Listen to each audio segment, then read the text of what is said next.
Suppose you are working on some data, and depending upon the data entered, the output needs to be generated in the form of symbols/emoticons. Then watch out the steps. First, depending on the data, keep the legend ready. In this example, we have a list of students, and depending on their performance, the remarks column must display certain number of emoticons. Here is the legend. For the remark, can do better, one emoticon must be displayed. Similarly, for the remark, good, two emoticons must be displayed. So on and so forth. In order to do this, we have created the list data validation for the column performance. The steps to create the same have been mentioned in the previous video. The link is available in the description.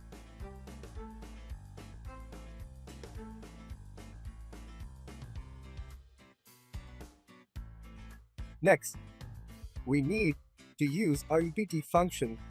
This function helps to repeat the entered characters as per the desired number of times. Now, the first parameter we need to enter is the symbol/emoticon. To display the list of emoticons, press Windows and dot key together. In case you are using MacBook, then press Ctrl, Command and Spacebar keys together. Select the desired emoticon. Then, to determine how many number of emoticons are to be displayed as per the remarks, we will use the VLOOKUP function. The syntax for the same is VLOOKUP, bracket open, then mention the lookup value mentioned in the adjacent column, then enter the reference of legend and use absolute referencing using the dollar symbol. For column index number, enter number 2 since the values are entered in the second column, and we need to return the exact value, so we enter 0. Alternative, you can also mention false. Now, close both the brackets.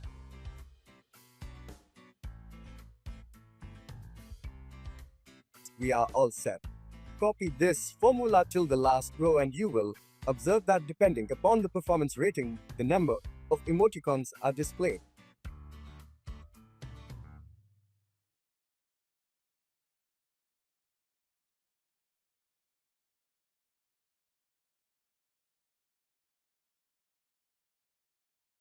You can change the color of this emoticon as per your requirement by changing the font color.